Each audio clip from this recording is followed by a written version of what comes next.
Hello folks, today I'm going to be taking a look at the Void Lurker by Mantic Games for their Nightstalker army in Kings of War.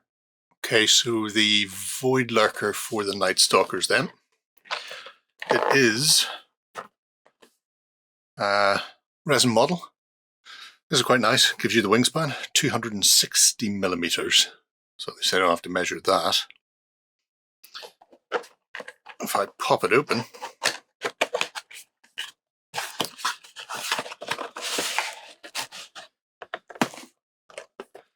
there are 3 Mantic points. Obviously the most important of all things. If you want to get your Ronnie the Bard, you can do that. And inside is a whole host of bubble wrapped resin. So, quite a bit in here. I'll briefly give you a rundown of what it is while I look at this.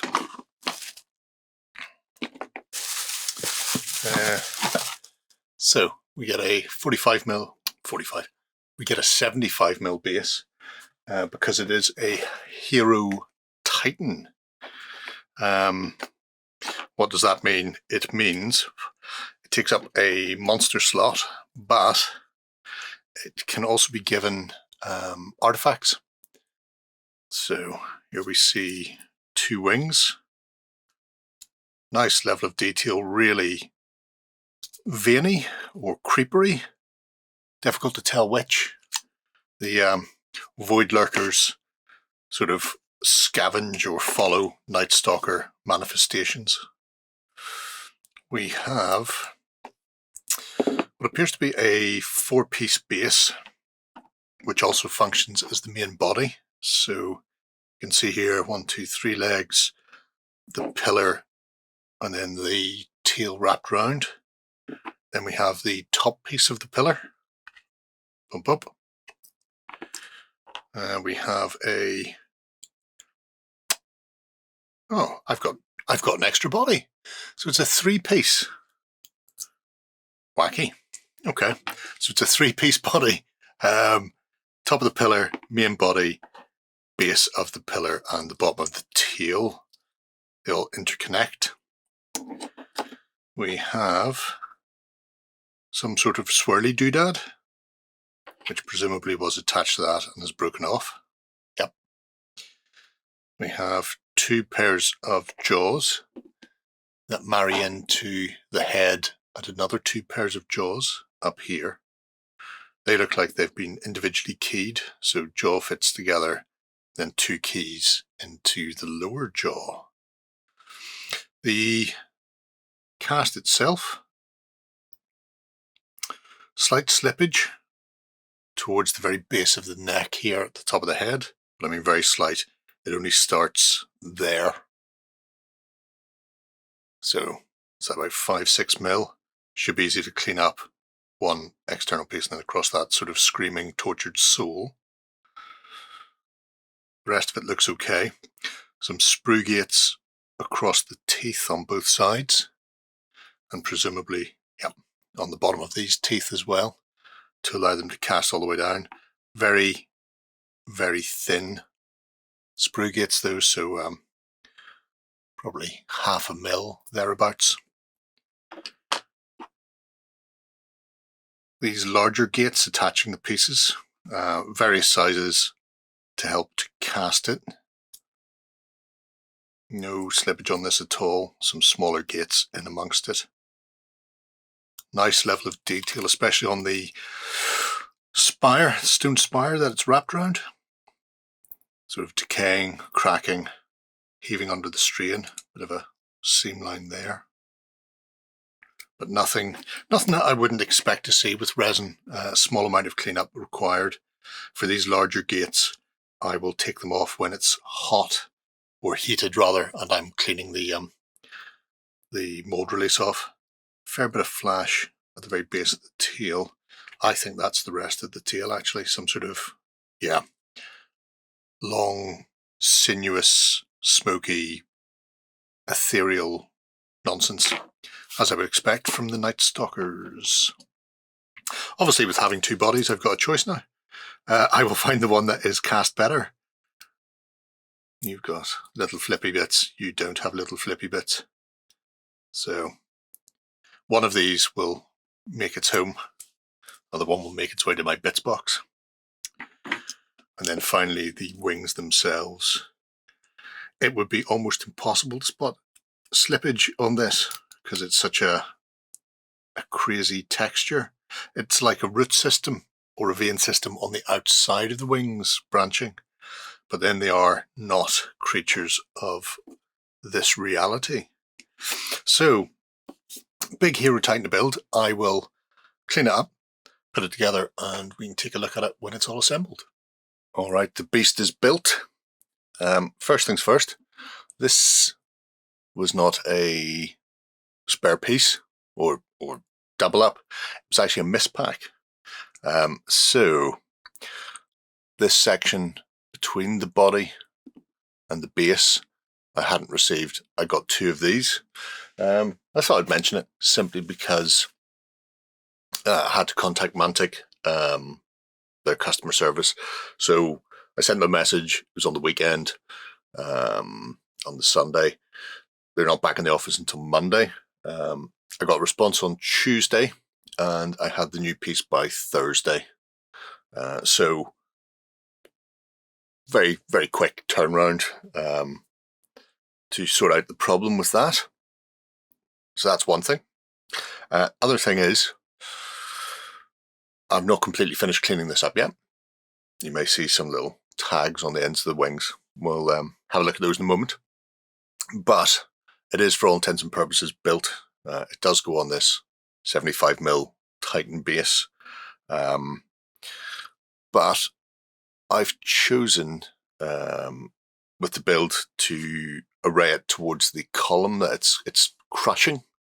You'll see that in a moment when I go around. In case you're wondering, height-wise, it is... Oh, you're not going to be able to see that, are you? Let's go this way. It is 140mm, just over, to the top of the spire. It is 150 to this wingtip, which is the highest point, and it has a span of 21 centimeters, 210mm, roughly. So it's a big thing. So the column is a hexagonal base. As you can see, there'll be some small amount of filling in areas. In some cases, I had the choice of, do I match to the column or do I match to the tail of the creature? So let's see if I can find one of the... There we go. So there I had a relatively large gap. Now I could have made that gap perfect by pushing those together, but it would have offset the column slightly, which is something that happens through a bit of shrinkage or overly zealous cleanup. Could go either way. So the split there is easier to mask on an organic piece like this with a lot of ridges and bubbles. Just plastic putty in there, or milliput, and away you go. But otherwise, the rest of it is relatively easy to mask. So we have that small, well, we have that sort of half mil gap is the biggest one. There are other little ones here and there, so I've got a slight gap there, although from the top it is practically invisible. But yeah, the standard sort of thing with resin, you'll have a modicum of cleanup and filling to do with it, but nothing massively egregious. At the top here, bit of a filling on the tower, but this part of the tower is breaking away. As you can see there, it's being crushed by the Void Lurker. Overall, easy kit to put together, just required that bit of cleanup to be finished off. There's a wealth of details, like this unusual sort of network of veins or roots or something on the wings. It is, after all, not a real creature, but a manifestation brought in here. I particularly like the double hinged jaw. So as you can see, boop, but also boop. So it's an unusual maw. Let's put it like that. This little tail piece lifts slightly off the deck. So if I bring the base in, now it didn't have to go that way, but I just didn't want it lying flat. I like the bit of a flick up at the end, so I carved in a bit more than is possibly warranted on the bottom, just to have that angled up a bit. But overall, it is a superb kit. Say resin, it's not that difficult to use. You just need to take care with it when removing the little sprue gates from between the teeth and from the wingtips. You'll probably just need to make sure that you heat it up. So once you've given it the water bath, those pieces in particular, do those last and take a sharp knife with a new blade to remove them. But in game terms, it's an absolute monster. I mean, it is a Void Lurker after all. If you want your own nightmarish hellscape dragon, essentially, doesn't have the breath but has everything else going for it, then it will literally rip your opponent apart. So once that's in the back line, chugging away, you can have all the fun. Hexipedal as well, which is interesting because the six legs seem to occur in the Nightstalkers on regular occasions. But yeah, there we have it. Mantic's Nightstalker Void Lurker. So there we have it, a tremendous bit of resin, a really interesting sculpt, interesting design, and really nice model to put together as well, once I got all the correct bits. But once again, thanks for the good customer service. What is there to say about it? It's a beast. It's really, really good in Kings of War as a mini dragon, for want of a better word. These things screeching along, tied to the ethereal planes as the nightmares come to visit Panathor. But yeah, it's a cracking bit of kit that any Nightstalker army should field. I would say most will field it, and if not, you're doing something wrong. But more than that, it's a really nice piece of resin for other fantasy games as well. I love the fact it's wrapped around that tower. It's really dynamic for such a standard pose. I mean, wings spread, coming off a base. There was a lot of ways we could have seen it, which would have been very generic. So I like the fact that they have it there, sort of embedded in the world and destroying that bit of architecture, which I imagine is elven, because they are about to lamp a load of elves very shortly, I feel. But let me know what you think of the Void Lurker below, if you're fielding them in your Nightstalker army, and how you use them on the tabletop. Until next time, bye-bye. Go ahead and check out our other content on screen now. And while you're at it, why not hit subscribe and remember to ding our dong. Go on, you know you want to click it. Go on.